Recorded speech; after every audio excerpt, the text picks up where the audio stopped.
aleluia, aleluia, aleluia, aleluia, aleluia, aleluia, aleluia.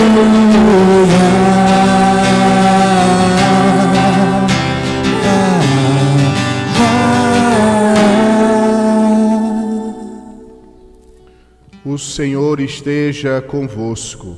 Ele está no meio de nós. Proclamação do Evangelho de Jesus Cristo segundo Lucas. Glória a vós, Senhor. Naquele tempo, o povo estava na expectativa e todos se perguntavam no seu íntimo se João não seria o Messias. Por isso João declarou a todos: eu vos batizo com água, mas virá aquele que é mais forte do que eu. Eu não sou digno de desamarrar a correia de suas sandálias. Ele vos batizará no Espírito Santo e no fogo.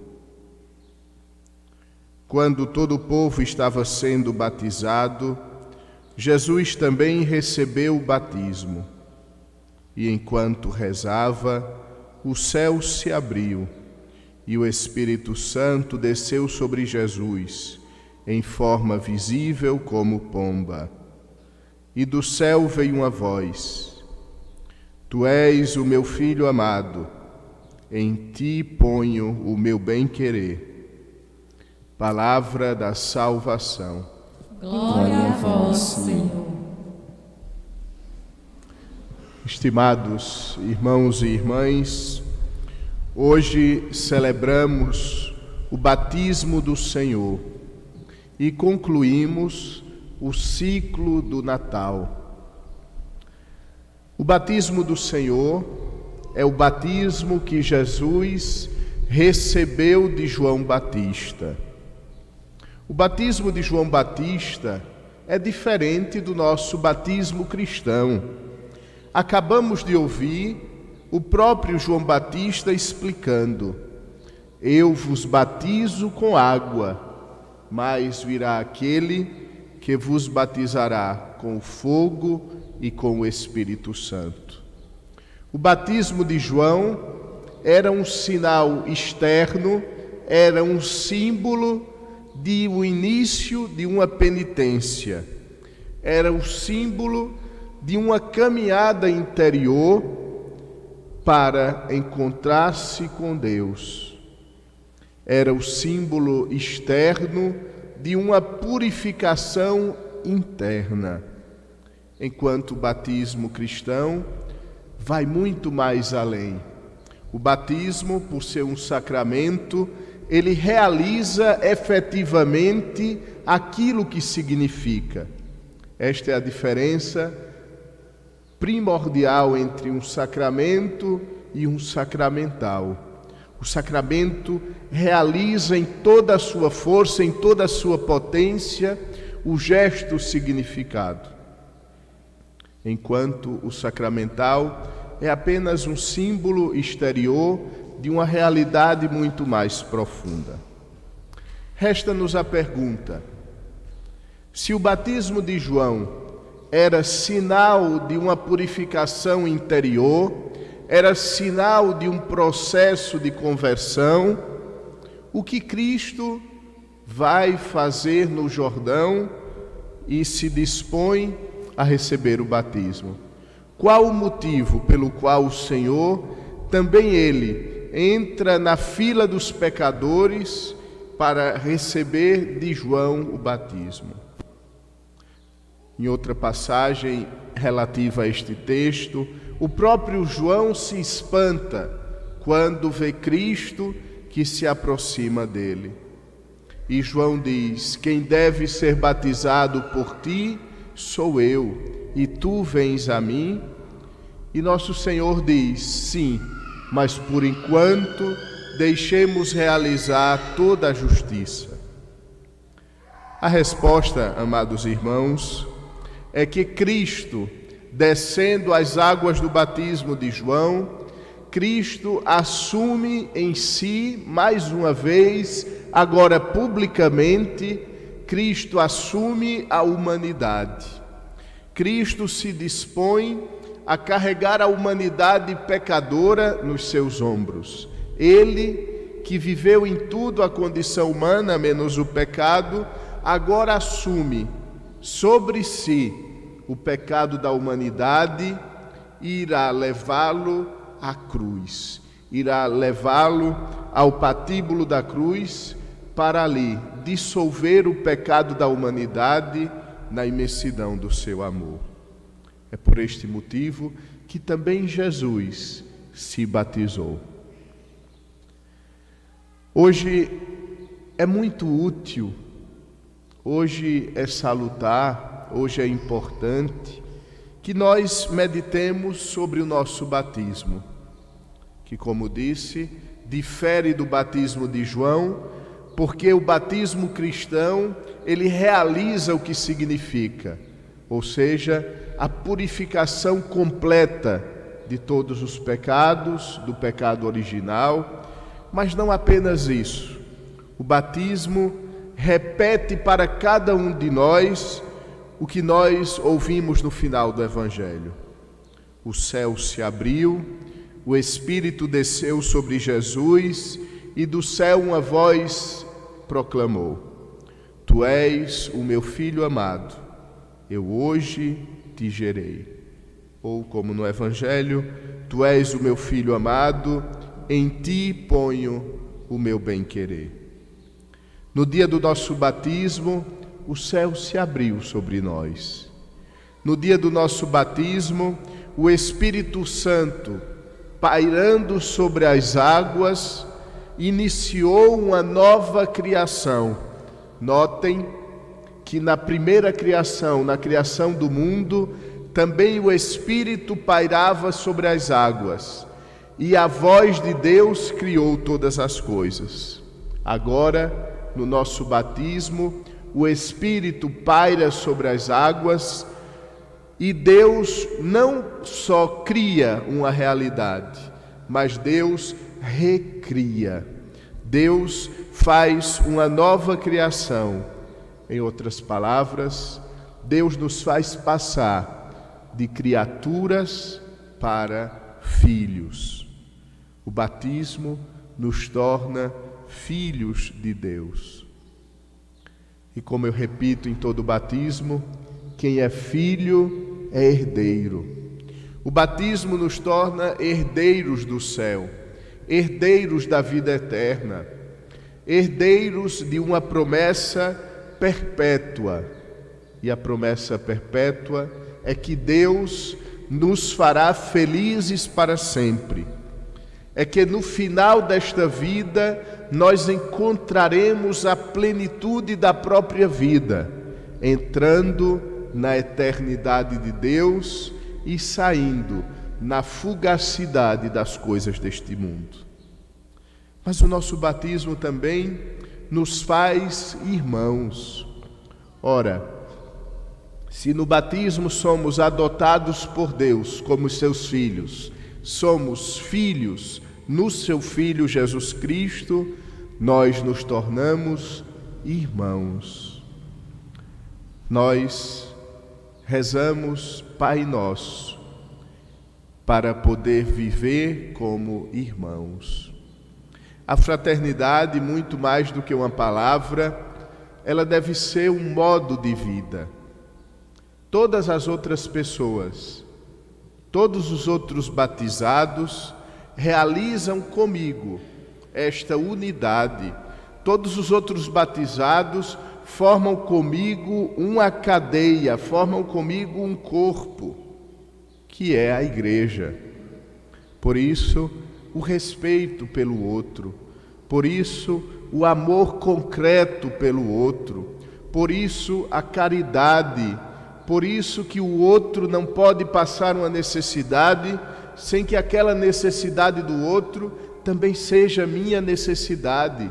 Por isso o outro não pode sentir uma dor sem que em mim também a sua dor me fira.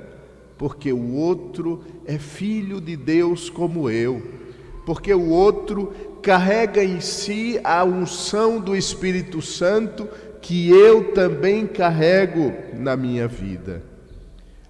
Agora parece ficar muito mais claro aquilo que São João escreveu.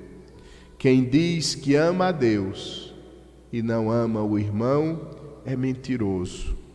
Quem diz que ama a Deus, quem diz que se reconhece filho de Deus, mas não reconhece o outro como irmão, ainda não atingiu a plenitude do mesmo fato de reconhecer-se filho de Deus. O batismo, amados irmãos, além de purificar do pecado original, além de perdoar os pecados, além de nos tornar filhos de Deus, o batismo nos torna membros da igreja. Nos faz participar desta comunhão.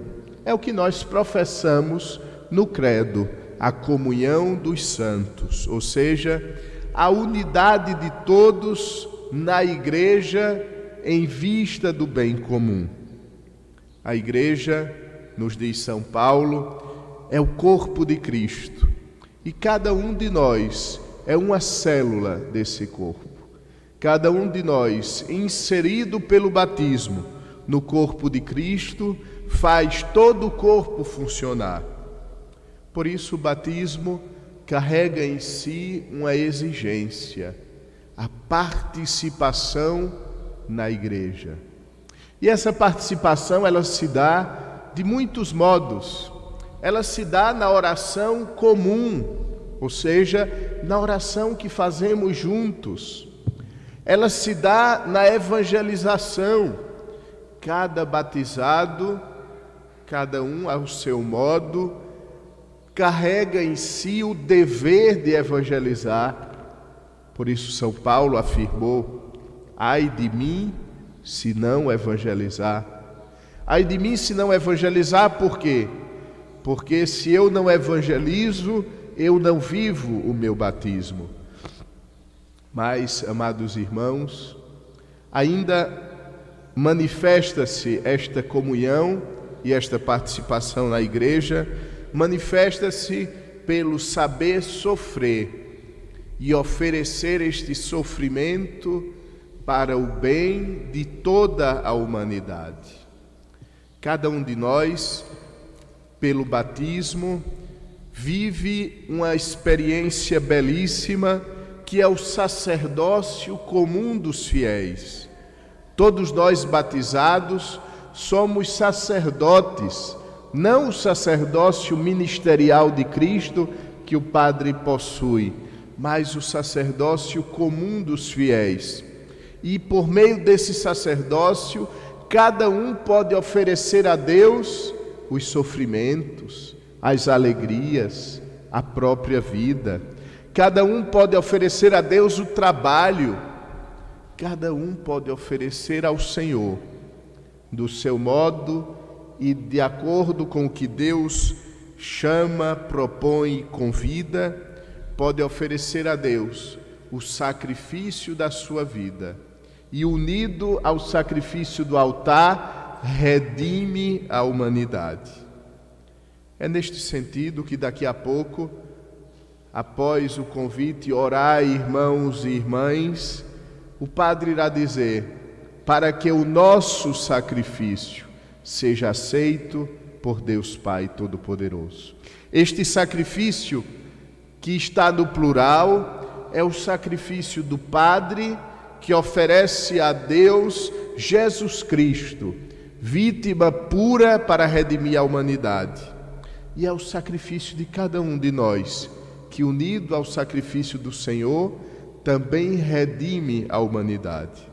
Por isso ainda São Paulo explicou: irmãos, completai na vossa carne o que faltou na paixão de Cristo.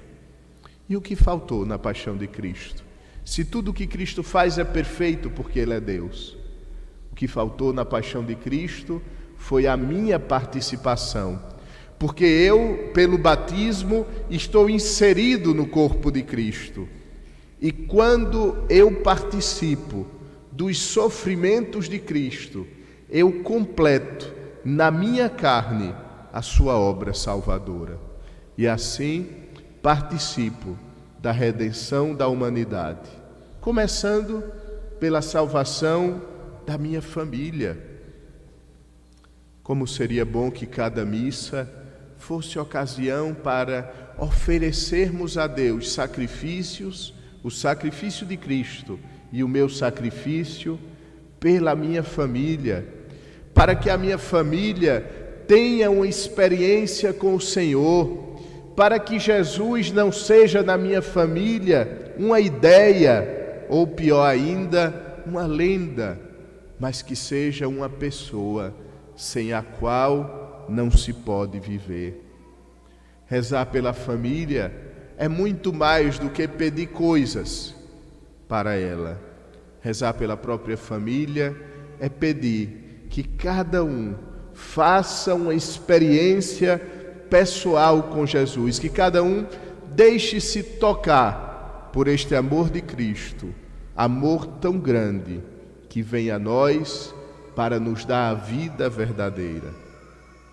Hoje agradeçamos a Deus o dom do nosso batismo, este dom que nos faz filhos de Deus, que nos faz membros da Igreja e que nos faz outros Cristos no dia a dia da humanidade, que nos faz semelhantes ao Senhor, que nos faz imitadores da imensidão do amor de Deus que se revela em Cristo, naqueles ambientes onde cada um está inserido, no ambiente familiar, no ambiente profissional, na sociedade. O batismo faz de nós imagens de Cristo que saem pelo mundo e apontam para o Senhor. Amém. Fiquemos de pé e professemos.